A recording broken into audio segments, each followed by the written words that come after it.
Does that look right? No, it really does. Wait, Just move the arms like this, like you were. Yeah. This music.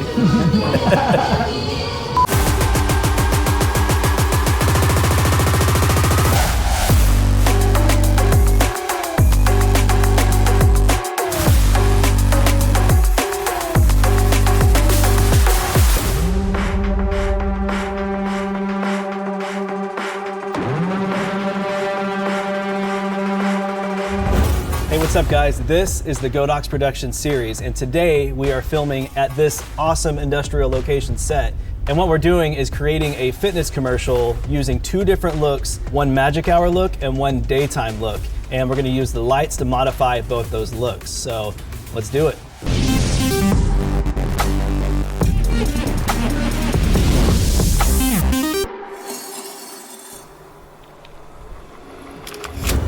We are here inside the location for the first time, and just looking around, this has all kinds of features we can use to really make this thing cinematic. You've got steel walls everywhere. You've got these windows that have this cool checker pattern, and they're very industrial and tons of texture to work with. We've got this cool wooden backsplash back here behind the kitchen. So really it's just about finding where best we can build our world around. And so as we're looking at the space here, I'm really digging this kitchen setup. There's a lot of different textures. There's that wood backsplash that's really cool. That'll look really nice in contrast to all the black, darker elements of the countertops and just the appliances around here. So I really think as far as composition goes, we want to see this area in our background. And ideally, you want to look for a corner whenever you're trying to place where your action is going to be based in. So the corner will give us the most depth in our shot, and I feel like right here we can, throw in lights outside the windows and possibly put some sort of texture on that back wall right there, and we'll go from there. So now that we've looked around our location and figured out where we want to point the camera back into this corner, I think it'd be best if we set the elliptical right in this area right here. This will give us a lot of open space to work with, and it'll give us a lot of depth. So we can play with depth of field, we can play with all kinds of different ways to scatter the light across the environment.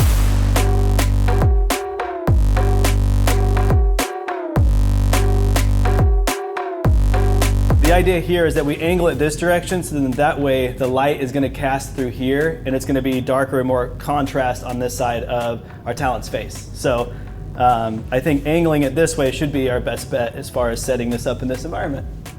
So now that we've established where we wanna actually build our scene around, I like to talk to the set decorator and kind of see what he thinks we should do and how to make things kind of come to life and make it more cinematic within the space. So this is Wally, he's gonna be our set decorator. What do you think of the space? I think it's great. It's very wide open, lots to work with. Ideally, you want some color pops. You don't want the background to go muddy. So luckily, we have a lot of tchotchke here in the kitchen. That's what this stuff's called right here? Yeah. We call this tchotchke.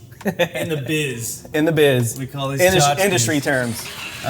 So we kind of just doll up the table, doll up the background a little bit. It's nice. We have some florals in here, some greens. You said you really like these pink flowers, right, earlier? Yeah. You saw those like as soon as we walked in, you're like, yeah, those are cool. We're gonna have to add those. So. Yeah, we're not gonna highlight the pink flowers and how much I like pink flowers. Okay. Here we are with our elliptical placed on set, and the next step is to test the practical light sources in the location itself. The practical sources are lights that are already at the location. Lamps and fixtures, all that kind of stuff. And so the one thing that we noticed was there was this lamp over here that's giving off this warm tone. It's a little bit too bright, and I say we just kill it, and that way we can actually modify the light with Godox lights. We can bring in whatever we need to control the contrast and the texture and just how much exposure we want to add. The other thing is we really like these practical sources back here, these big bulbs. I think those are really cool, so I think we're gonna leave those on. And from here, let's go ahead and build out some Godox lights within the environment. All right, what's up, man? All right, so we've got Joel here. Joel is our gaffer for the day. He's also an excellent DP, so it's gonna be fun to pick your brain and work with you on this one. So our elliptical is placed where we want it within the environment. I'm thinking maybe we kick some sunlight through some of these side windows over here. What do you think? Cool.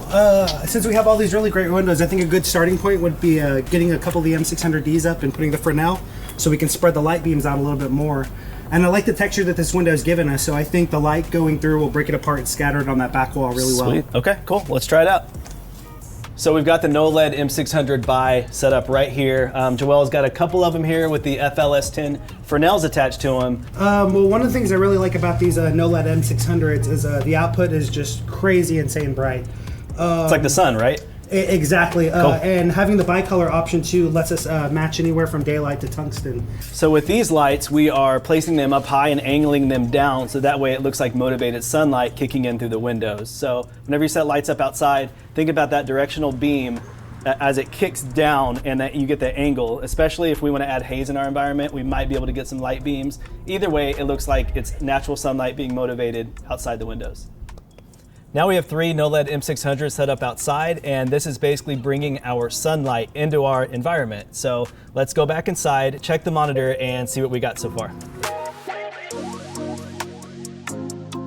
So we ran into our first problem on set, and that was because the sunlight itself was kicking in through our windows and creating way too many hot spots. It was just looking like way too overexposed. So we came outside, and Joel is basically adding a solution to how we can block out the sun. So what have you done here?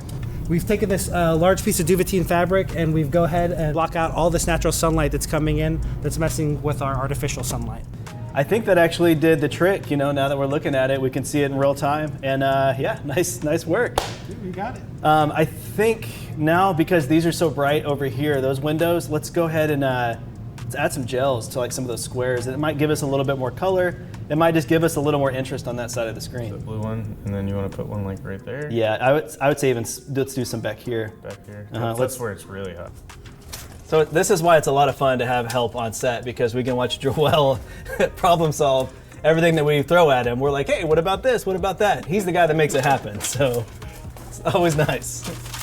It'll be good. So we looked at our frame and we think that adding a little bit of an accent light over here on the oven would work out pretty good. So I've got a Godox TL60 right here, just a tube light, and we're gonna turn that on and we can match the tone from this light to this light so it looks like it's actually a practical source. So I think if we just stick it right back here, it should do the trick and just give us a little more interest back here on this back wall. I see what you're saying. You can kick a light right here. We can even bounce it. Like kick it through here, bounce it onto her through this area.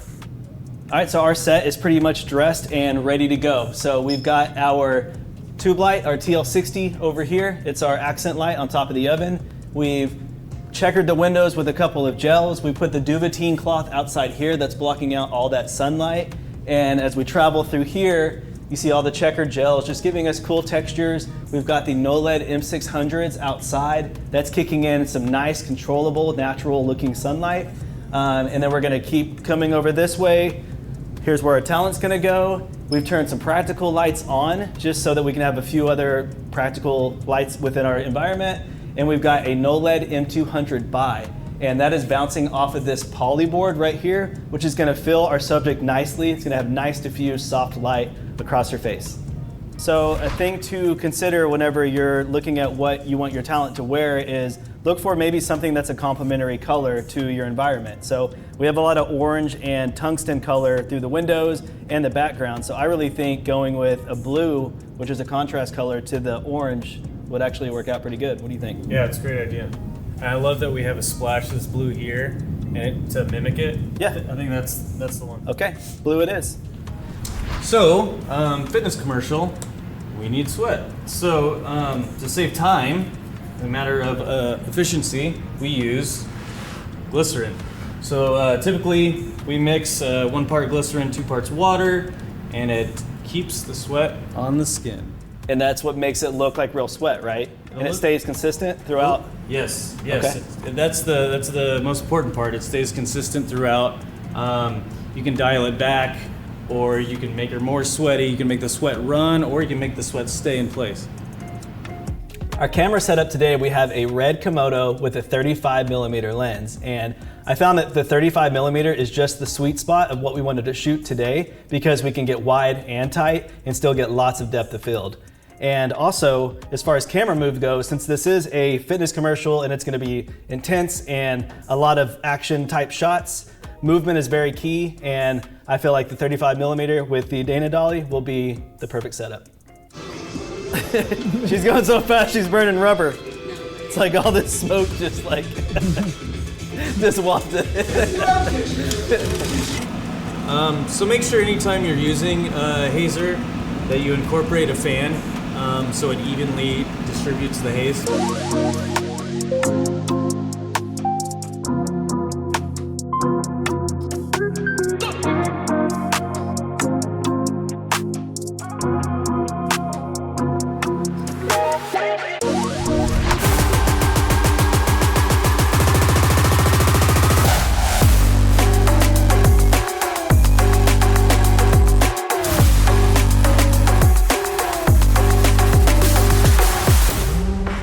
So for our second setup, we wanted everything to look like magic hour. So we wanted to add more of an orange color temperature to all of the lights. So this light right down here, we took an M600 bi. Basically, this is hitting up into this area and it's casting this nice warm light and kind of like making the illusion of this warm evening light cascading across this window right here. It just kind of sells the whole fill area of what warm light would be with the sunlight. And with this light, what this one's doing, this is an M200 bicolor light, and this light is cascading through the windows, and it's making a cool pattern on the backsplash inside of the environment in there. Over here are two Knowled M600Ds with the Fresnels attached to them, and we added CTO gel to give it that orange look, so it looks like that magic hour light. We took both of the M600Ds that we put CTO over, and we actually combined them together to just create one gigantic light source to go ahead and mimic the sun.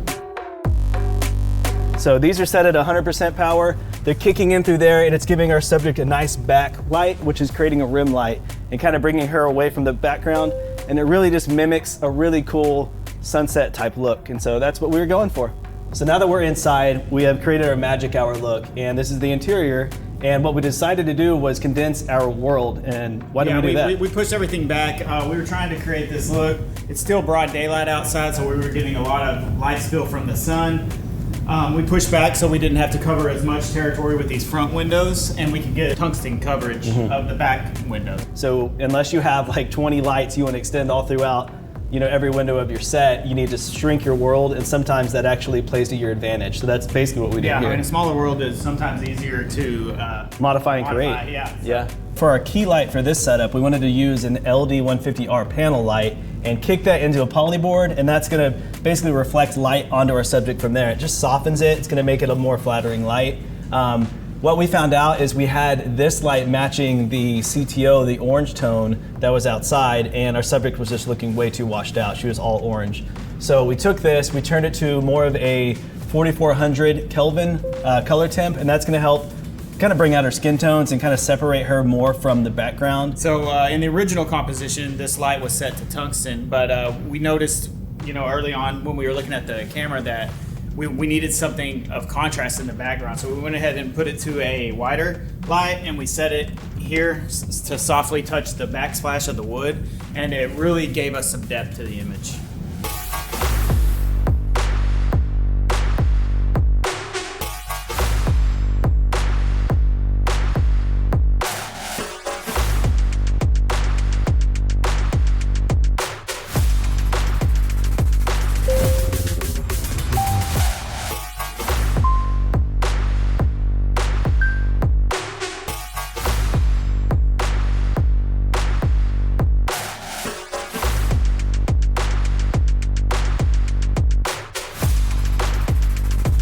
All right, guys, so we have a chance for you to get your hands on some free Godox gear. So answer the following question and you'll be in the running, and they'll select a winner. Just leave your answer in the comments below.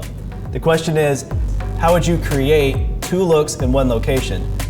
Tell us about it in the comments below. We'll all walk different directions. No, you can walk away. We'll all walk. We're gonna pick up the bike and carry you out. All right, guys, thank you so much for watching this episode of the Godox production series. We'll see you next time. Until then, happy filmmaking.